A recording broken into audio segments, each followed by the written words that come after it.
Bien, chers amis, bonjour. Alors, après nos deux introductions extrêmement synthétiques, nous allons entamer une série d'interventions qui seront très souvent ésotériques. Nous allons faire évidemment une synthèse de cet ésotérisme afin d'essayer de comprendre notre monde, l'impureté qui s'en dégage, l'obscurité qui l'entoure et qui même l'affermit, et surtout, le combat des forces de cette lumière contre les forces des ténèbres. On revient un peu à la Genèse, lorsque le maître de toutes les histoires a voulu créer le monde. Nous savons qu'il a pris 4 vaves, la lettre vave ayant la forme d'un bâton, si vous voulez, d'un yud allongé. Au début, ils étaient horizontaux, puis il en a fait un carré.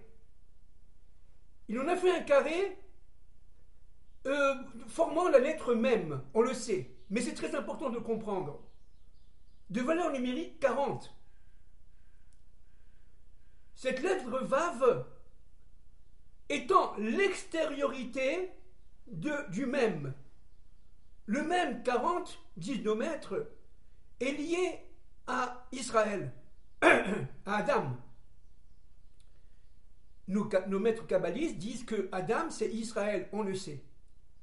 Mais le Vav qui l'entoure, les 4 Vav qui l'entourent, représentent la féminité, représentent les nations. Et en fait, selon la volonté de Dieu, il s'agit de faire passer sa parole à travers ce point qu'on appelle en hébreu le shuruk, qui est une voyelle, qui est un point qui se trouve au milieu du Vav, on le sait. Et dans ce point qui se trouve au milieu du Vav, c'est-à-dire dans cette sorte de tunnel, on se réfère là, regardez, au tunnel de Gaza, au tunnel des pyramides, qui sont inclus dans la construction pyramidale en Égypte, eh bien, il y a, si vous voulez, là, la capacité de faire passer une parole, qui est la parole de Dieu, du Dieu un, mais de l'histoire, et cette parole devait, à partir donc de ce point, traverser le monde féminin et se répartir dans le même. C'est-à-dire qu'en fin de compte, la parole passe de l'extériorité à l'intériorité. Nous savons, évidemment, que selon le Harizal, selon le Ramchal, selon tous nos maîtres kabbalistes, il y a eu un tzimtzum, c'est-à-dire il y a eu une sorte de retrait. Alors pour le Harizal, c'est un retrait. Pour le Ramchal, c'est plutôt un voilement. Il s'est voilé. Dieu s'est voilé, la parole de Dieu s'est voilée à travers, si vous voulez, 400 voiles. On le sait. Tout le travail de l'homme est de retirer ces 400 voiles de manière à pouvoir recevoir clairement, aussi clairement que possible, la parole divine. Et le but étant, bien entendu, de réaliser dans ce monde, ce qu'on appelle dans le monde de la faisabilité, dans le monde de la asiya, dans ce monde, le monde de la malchoute, la volonté divine.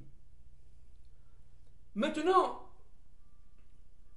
on sait que la faute d'Adam et de Ève, avec l'introduction du serpent dans l'être féminin, a bloqué cette correspondance entre Dieu et les hommes. Pardon. A bloqué cette réalisation.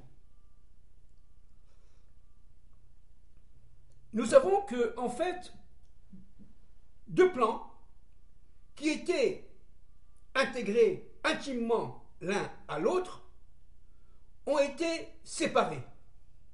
Le plan dit humain, relié directement à l'arbre de la connaissance du bien et du mal, et le plan divin qui évidemment englobe tout, qui est relié à l'arbre de vie. L'arbre de vie étant un, englobant toutes les réalités, englobant toutes les paroles, englobant tous les événements. La faute d'Adam a été de séparer, on le sait bien entendu, l'arbre de la connaissance du bien et du mal de l'arbre de vie. Et par cette séparation, cette division, il y a eu une sorte de déstructuration du plan humain. Parce que le plan humain va se trouver, soi-disant, bien sûr, autonome, séparé du plan divin. Le plan divin, en fait, étant toujours présent, et, disent nos maîtres, est intégré au plan humain. Bien entendu, Dieu est présent complètement, bien qu'il soit caché. Et la messianisation du monde, c'est en fait la révélation de sa présence. Et c'est ça la Malchout, ce qu'on appelle le trône divin dans notre monde. La royauté de notre monde est dominée par Dieu et Dieu seul. Maintenant, cela étant, cette division du plan humain et du plan divin va entraîner une doublure, si vous voulez, une séparation entre deux mondes. Le monde spirituel du monde matériel. Dans le monde matériel, évidemment, les générations qui vont suivre la faute d'Adam Arishon, que ce soit les 10 générations entre Adam Arishon et Chava et Noé, ou les 10 générations qui vont de Noé à Abraham, devenu Abraham, ça veut dire pendant les 20 générations entre Adam Arishon et Abraham, il y a eu descente vertigineuse des forces qui étaient au début extrêmement élevées et qui sont descendues de proche en proche, de gradation à graduation, vers véritablement des ténèbres. C'est-à-dire que les ténèbres représentent un monde qui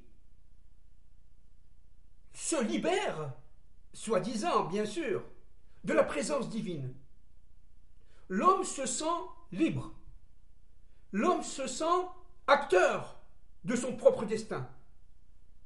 Et dans ce monde-là des ténèbres, les forces que Dieu a créées, bien entendu, puisque Dieu est omniprésent, partout, dans tous les mondes, dans le bien comme dans le mal, bien sûr, dans la lumière comme dans les ténèbres, bien sûr.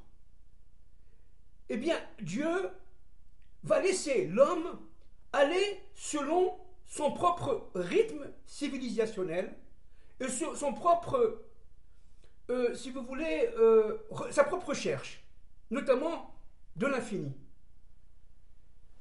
L'homme descendu par graduation dans les ténèbres les plus infinis, va perdre la conscience de la divinité, une maître de l'histoire, progressivement, mais sûrement, et va tomber dans des forces, ce qu'on appelle en hébreu, évidemment vous le savez, les forces d'Elohim, les forces dominées par les règles naturelles, que ce soit des règles scientifiques, des règles sociales, des règles politiques, des règles naturelles avec les limites qu'elle entreprend.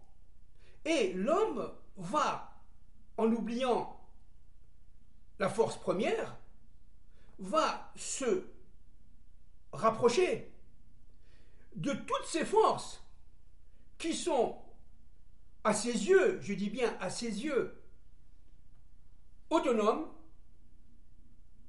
libres et divines. Divines dans le sens où elles s'autoproduisent. Elles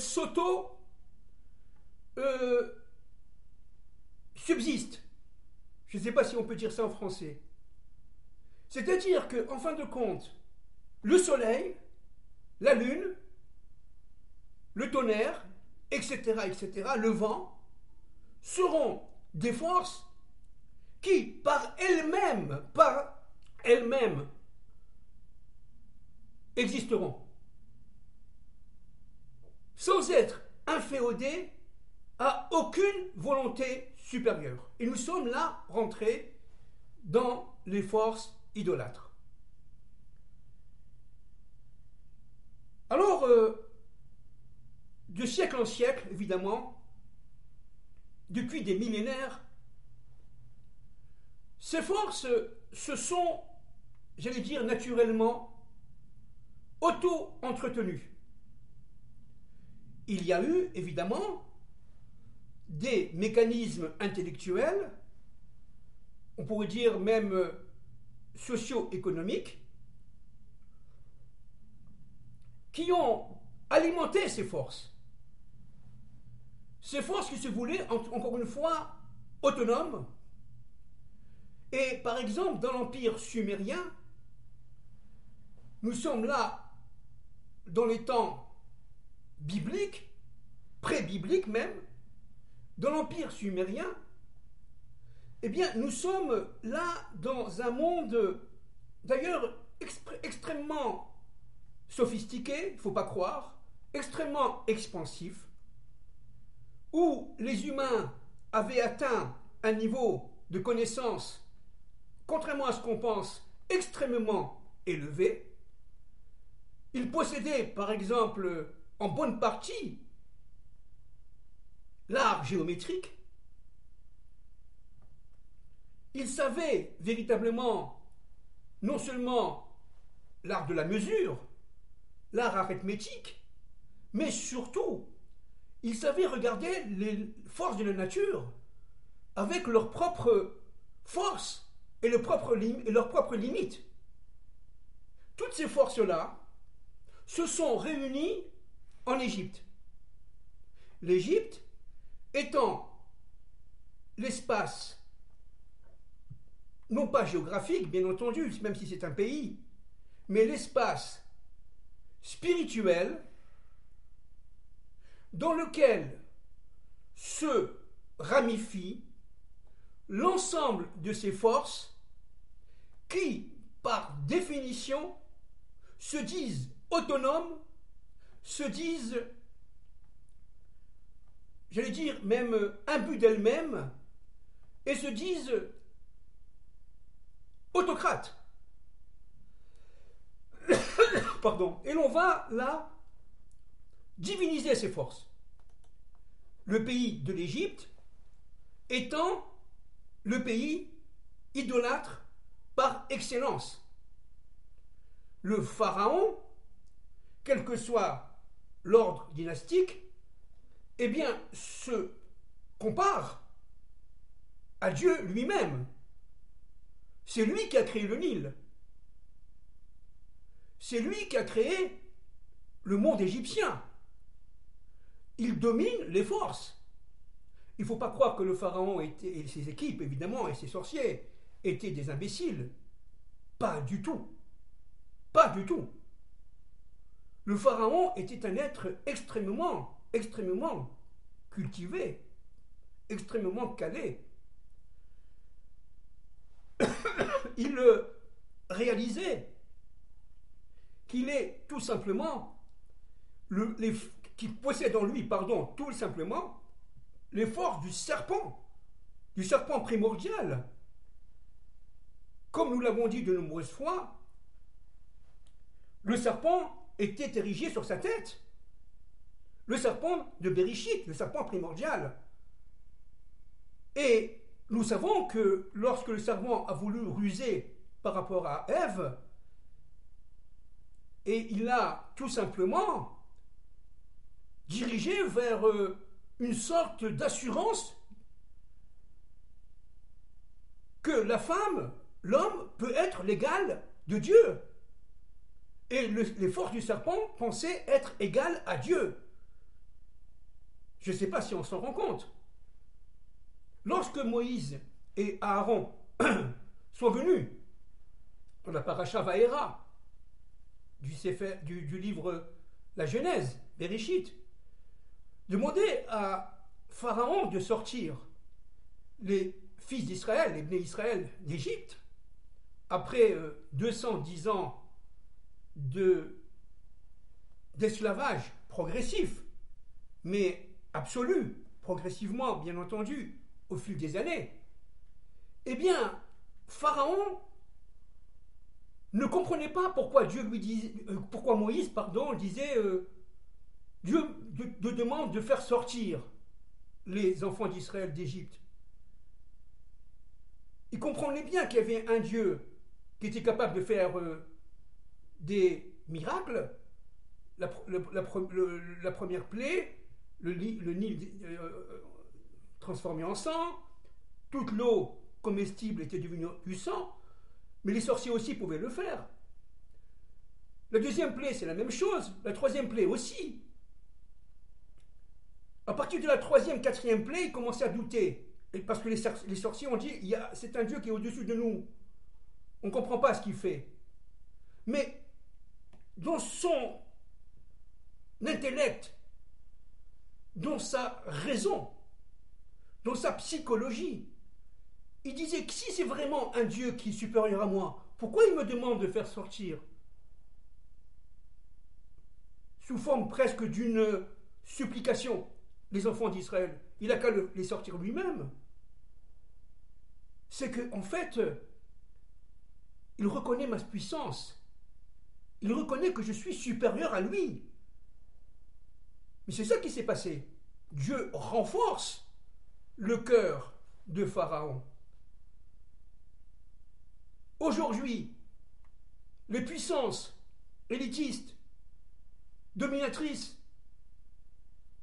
créatrices d'un dollar qui n'a pas du tout de contrepartie, ont le sentiment de pouvoir produire avec des dollars toutes sortes de choses, des porte-avions, des avions, ils ont le sentiment tout simplement de dominer le monde. Et que véritablement, maintenant, on va arriver dans une sorte de transhumanisme, mais comme voulait faire Pharaon. Vous croyez qu'on a inventé quelque chose dans notre époque? Mais Pharaon et ses contemporains étaient extrêmement intelligents. Ils possédaient la matière, ne croyez pas. Ils possédaient la connaissance. Pardon. Mais alors, ils ne connaissaient pas le Dieu un de l'histoire. Il a fallu attendre la 10e plaie, c'est-à-dire la mort des premiers-nés, pour pouvoir enfin que Pharaon, qui a été sauvé d'ailleurs de la mer Rouge, et son équipe et son armée, elle, n'a pas été sauvée. L'Égypte est tombée à un niveau de développement extrêmement bas après les 10 plaies. Mais Pharaon a été sauvé parce qu'il a reconnu. Il est devenu roi de Ninive. Et à Ninive, le Pharaon a demandé à l'ensemble de ses sujets, des habitants de Ninive, de reconnaître le Dieu un, mais de l'histoire. Et progressivement, bon, évidemment, c'est l'histoire de Jonas, d'ailleurs qu'on lit l'après-midi à Mincha de Yom Kippour, eh bien, les habitants vont oublier. Pharaon étant mort, la dynastie pharaonique à Ninive ayant disparu, ils vont oublier. Mais Jonas, le prophète Jonas va leur rappeler qu'il y a un Dieu, un maître de l'histoire. Ils vont faire tchouva, ils vont jeûner, ils vont faire tchouva, etc. Véritablement, et ils seront sauvés. C'est-à-dire qu'en fin de compte, par rapport à Ninive, par rapport à Pharaon, il y a un espoir de sauvetage. Mais entre-temps, tant que l'empire égyptien existe, il y a tout simplement présence de forces infernales. Et aujourd'hui, depuis évidemment au moins 2000 à 3000 ans, mais si on parle de l'époque actuelle, aujourd'hui, il y a des forces infernales qui dominent l'obscurité de notre monde. Ces forces manipulent les équilibres économiques et sociaux. En ce qui me concerne, tout ce que j'ai appris à la fac, au niveau des classiques anglais, pour ceux qui connaissent un peu, ou de néoclassiques, aujourd'hui on ne le retrouve plus. Les règles du marché, aujourd'hui, n'existent pratiquement plus. Elles ont été quelque part détournées et confisquées par quelques-uns. Donc nous sommes, si vous voulez, ici, devant un non-sens de l'histoire. Et la guerre de Gaza, évidemment, est une réaction des forces, disons, unitaires contre les forces plurielles, contre ces forces-là. Nos ennemis ne sont que les représentants de ces forces-là, qui sont des forces démoniaques, qui entendent tout simplement dominer le monde à la place de Dieu. Ce sont des forces pharaoniques. Alors vous allez me dire, mais est-ce qu'ils comprennent, est-ce qu'ils connaissent le Dieu? Mais bien sûr qu'ils ne connaissent pas. Ils ne peuvent pas le connaître. Ils l'ont oublié. Parce qu'ils viennent d'un monde qui n'est pas unitaire. Ils viennent d'un monde, avant leur naissance, bien entendu, qui est obscur. L'Égypte se trouve dans tous les mondes.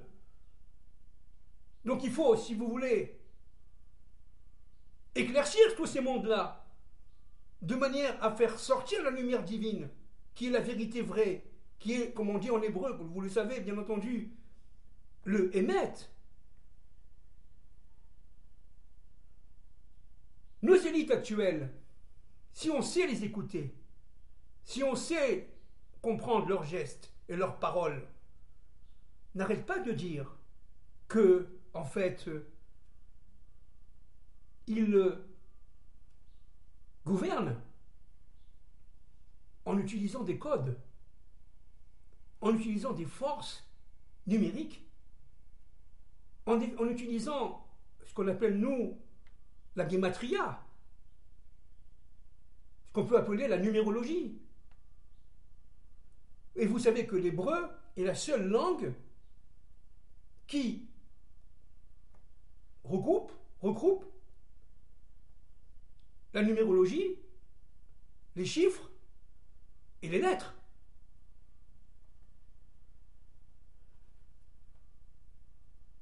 En fait, tout est parole, tout est son, tout est diffusion d'une force qui s'habille à travers toutes sortes de sciences. Par exemple, les sciences géométriques, les sciences arithmétiques. Et lorsque, par exemple, Madame Christine Lagarde, qui était pendant de longues années président du Fonds monétaire international, dit que, en fait, toutes les décisions qui en sont prises sont fondées sur le chiffre 7. Elle a dit. Qu'est-ce que ça veut dire? Ça veut dire qu'en fin de compte, ils connaissent la force qui se cache derrière chacun de ces chiffres. Vous savez que le chiffre 7, évidemment, est lié au Shabbat, mais c'est lié aussi à la Malchout. La Malchout étant le trône de Dieu sur terre. Donc, si vous voulez, en disant cela, Madame Lagarde dit que nous voulons tout simplement récupérer la Malchout de Dieu, de manière à l'acquérir à la place de ce même Dieu. Il s'agit d'une guerre transcendante, absolument terrifiante. Il s'agit de récupérer les forces incluses dans le 7, et les 7, on le trouve évidemment partout, dans le Shabbat, bien sûr, dans les 7 jours de la création. 1, 2, 3, et chaque un de ces jours étant une infinité de mondes, où la présence ineffable est partout. Ils veulent, si vous voulez, acquérir, en fait, la connaissance divine inversée dans leur monde d'impureté, d'obscurité totale. Voilà que, par exemple, le président Sarkozy, l'ancien président Sarkozy français, fait le signe de victoire en faisant comme ça 3. Et il dit, nous allons, que vous le vouliez ou pas, vers un gouvernement mondialiste. Que vous le vouliez ou que vous ne le vouliez pas. Mais en sortant comme ça le chiffre 3, il savait très bien ce qu'il faisait. Lorsque, par exemple, le président Macron se prend pour l'empereur Napoléon, ou surtout pour Jupiter, même inconsciemment, il sait ce qu'il fait. Il est dirigé par des forces, même s'il n'est pas tout à fait conscient. Lorsque, par exemple, le ministre de l'économie, Bruno Le Maire, se prend pour Mercure, Hermès, il se prend pour un dieu. Il se compare à un dieu. Lorsque JP Morgan, la banque Morgan internationale américaine, affirme que les milliardaires fondent leurs décisions sur la connaissance numérologique, sur la connaissance astrologique, sur la connaissance cachée. C'est pas rien. C'est pas rien. C'est pas pour rien que, évidemment, Louis XIV, Louis XIII, après Louis XIV, a quitté le Louvre pour aller à Versailles et construire son palais. C'est pas rien. C'est pas pour rien, évidemment, que François Mitterrand a construit la pyramide au carré du Louvre. On en parlera après. Au carré du Louvre. Et cette pyramide avait, d'abord elle était de verre, on verra pourquoi après, et elle avait 666 carreaux. elle était dans un axe secret, bien entendu, défini par des forces qui sont des forces égyptiennes. Le président Mitterrand se sentait extrêmement relié à ces forces égyptiennes. Avant de quitter ce monde,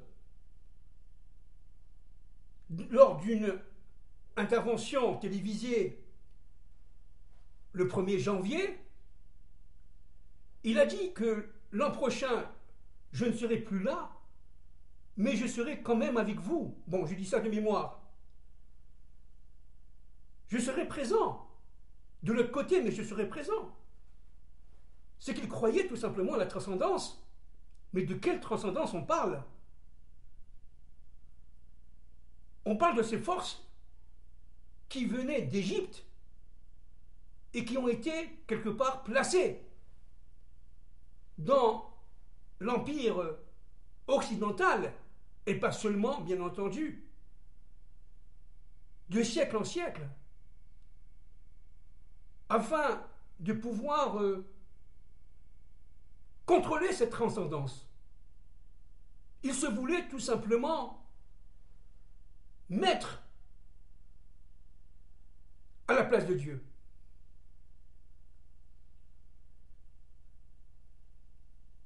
Avant de disparaître de ce monde, le président Mitterrand a passé son dernier week-end en Égypte, pour ceux qui se souviennent.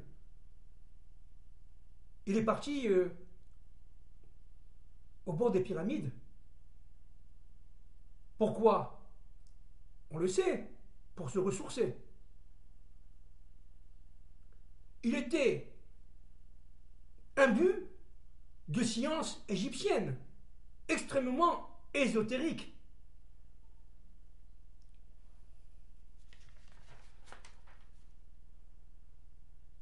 Il y a eu, si vous voulez, dans l'histoire humaine, une sorte d'obsession, des rois, des présidents, à partir d'ailleurs du monde templier, à partir du monde franc-maçon. Même les architectes modernes et même les films hollywoodiens se fondent souvent, beaucoup ne pas dire beaucoup, sur des connaissances ésotériques idolâtres, égyptiennes.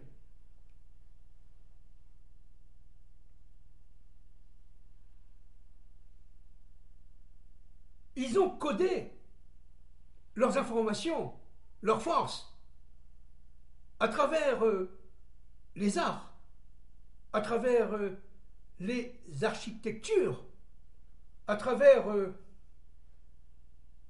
les forces de la nature, qui sont matérialisées dans la pierre, dans les formes géométriques, dans les courants,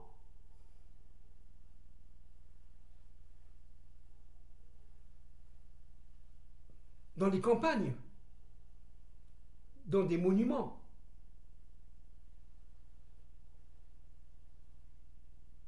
C'est incroyable de savoir, on va essayer de le voir les prochaines fois, que les cathédrales, que ce soit la cathédrale d'Amiens, la cathédrale de Bourges, et surtout la cathédrale Notre-Dame de Paris,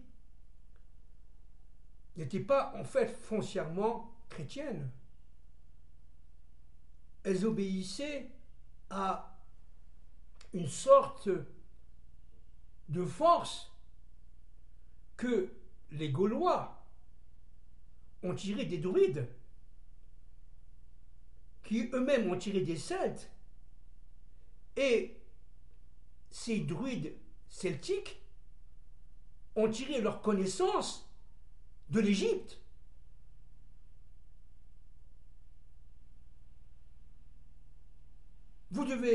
On doit savoir que l'Égypte est présente dans le monde entier.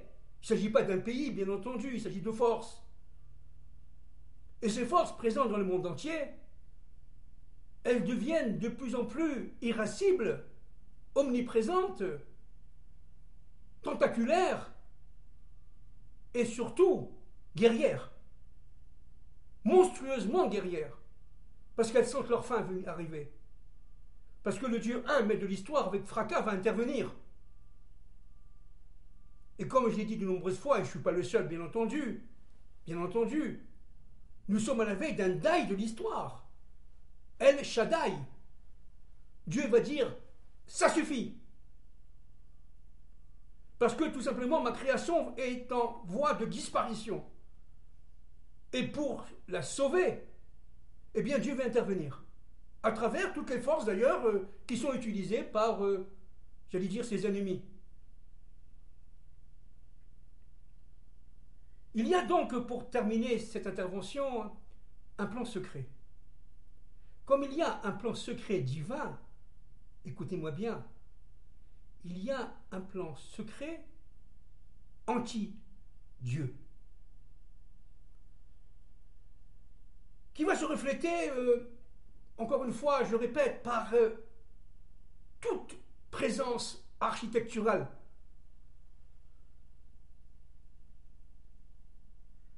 À la fois dans des espaces de très grandes villes.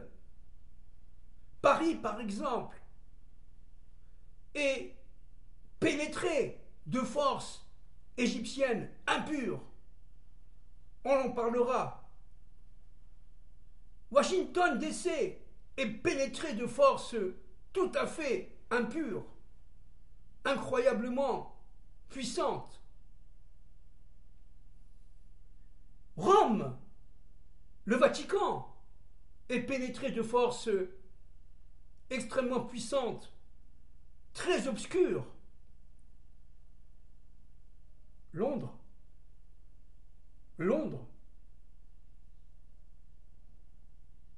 on en parlera les prochaines fois. Édimbourg, New York, Stonehenge,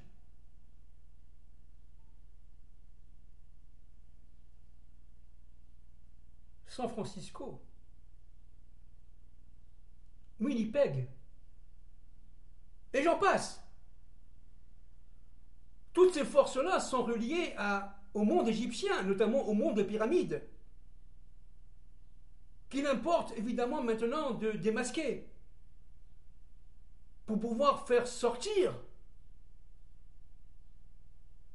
la royauté de Dieu, un maître de l'histoire, qui s'est dévoilé à Israël il y a déjà plus de 3330 ans lors de la sortie d'Égypte. Il s'agit de faire sortir d'Égypte l'humanité. L'humanité est esclave en Égypte. Et ce qui est incroyable, et ça j'en ai fait l'expérience de nombreuses fois, il est très doux de vivre à Paris.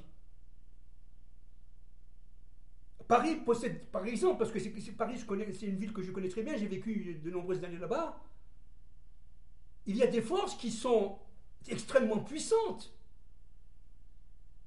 Il est très difficile de sortir d'Égypte.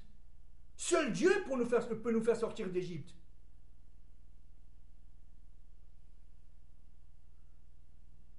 Je vais vous parler peut-être même d'un exemple personnel, vraiment personnel. Quand j'allais en France à partir de Jérusalem, dans un premier temps, je sentais l'écart entre Paris et Jérusalem au niveau spirituel, bien entendu, mais dans un premier temps seulement. Si je restais plusieurs jours, eh bien, mon niveau de perception tombait, arrivait au niveau de perception, j'allais dire, égyptien, de Paris, parce que j'étais pénétré par ces forces-là, et je me sentais très bien à Paris. Je me sentais très bien en France, comme on se sent très bien en Amérique, comme on se sent très bien en Galoute, en exil.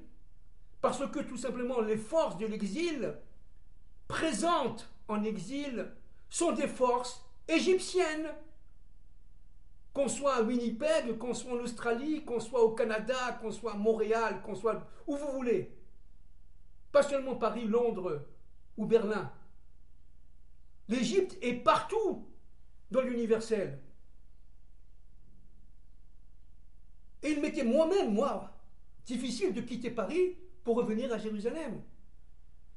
Et quand j'arrivais à Jérusalem, il me fallait plusieurs jours pour que, en fait, je revive l'intensité de la présence divine à Jérusalem. Et ça, je l'ai vécu pendant de nombreuses fois. Et je ne suis pas le seul, bien entendu, je ne suis pas le seul. C'est-à-dire qu'en fait, il faut bien prendre conscience, une fois pour toutes, que l'universel est en Égypte et qu'il faut sortir d'Égypte. Et que pour sortir d'Égypte, Akadosh Baruch Hu va nous obliger, j'espère me tromper, à vivre les plaies, à souffrir pour sortir d'Égypte. Seulement 20% des Hébreux sont sortis d'Égypte, dit Rachi. Et les autres, ils étaient très bien en Égypte, parce que les forces idolâtres sont présentes. Et lorsque Moïse est arrivé dans les familles égyptiennes d'origine hébraïque, et leur dire il faut sortir le 14 Nissan au soir, le 15 Nissan au matin, eh bien, il y a eu des bagarres dans les familles, il y a eu de grandes discussions dans les familles. La mère ne voulait pas sortir, elle était très bien à Paris, elle était très bien à New York. Le père disait mais tu vois pas que c'est un un prophète qui parle. La fille dit oui d'accord c'est un prophète mais ça peut attendre. Pourquoi il nous fait sortir juste j'allais dire en 2024? Ça peut attendre, je finis HEC, je finis Stanford University ou je sais pas quoi, l'université de Berlin, après je sortirai. Le grand-père dit mais attendez, moi je suis prêt au bord de la retraite, je ne peux pas sortir. J'attends d'abord d'avoir la retraite. Comment je vais vivre là-bas? Il y a un problème d'émouna, il y a un problème de foi. Dieu dit, mais sors d'Égypte, c'est moi qui te donne l'argent. C'est moi qui donne tout. N'aie pas peur, sors d'Égypte. Pardon, suis-moi. Non, Moïse, suis Aaron, son frère. Mais je ne peux pas tout abandonner. Ma maison, elle devient invendable. J'ai une belle maison à je sais pas où, moi, à Londres, à Paris, à Neuilly, ou je sais pas où. Mais je peux pas sortir. Dieu dit, mais ça suffit avec ton rationalisme. C'est moi le maître de la raison. Sors. Sors. Le 14 Nissan au soir à minuit, sors. Ça, c'est le monde de la 9e plaie. Ce qu'on vit aujourd'hui d'ailleurs. Aujourd'hui, on vit le monde de la 9e plaie, le doute. Qu'est-ce que c'est que la 9e plaie? La 9e plaie, c'est rentrer dans les voiles. On ne comprend plus rien. Parce que ce n'est plus rationnel. Et quand le dollar va s'effondrer, et quand les retraites vont s'effondrer, parce que tout est relié, bien entendu, dans ce monde-là, ésotérique, égyptien, quand les marchés financiers vont s'effondrer, vous allez dire, mais il est fou ce bonhomme. Ben, c'est ce qui va se passer. Et alors vous allez me dire, mais comment on va vivre? Mais où est votre émouna? Où est votre force? Votre croyance? Fermement en la présence du Maître du monde, en nous. Dieu est avec nous. C'est exactement ce que ne veulent pas nos ennemis. C'est exactement ce que ne veulent pas les forces égyptiennes. Il a fallu 10 plaies à Pharaon pour laisser sortir d'Égypte les Juifs, les Hébreux.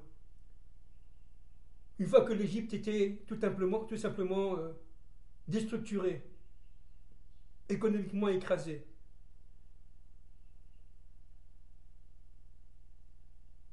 La main-d'œuvre qui est sortie de cette époque-là, bien entendu, c'était des esclaves.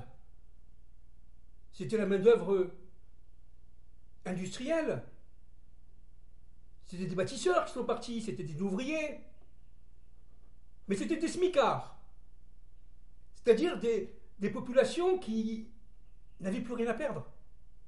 Elles étaient esclaves en Égypte. Mais ceux qui avaient à perdre ne sont pas sortis d'Égypte. Alors nos maîtres disent qu'à ce moment-là, à la fin des temps de l'histoire, tout le monde sortira d'Égypte parce que le monde lui-même sortira d'Égypte. Alors j'espère bien entendu que nous sommes à la veille de cette fameuse sortie d'Égypte de l'humanité. Nous sommes à la veille de ce réveil très important des juifs et des non-juifs qui ont cette lumière intérieure, descendant d'Adam et de Ève. Notre humanité est une, elle est unie. Il s'agit des familles de la terre qui vont se recomposer à travers les nations. C'est exactement ce que ne veulent pas nos forces ennemies qui sont aujourd'hui au pouvoir. Merci beaucoup.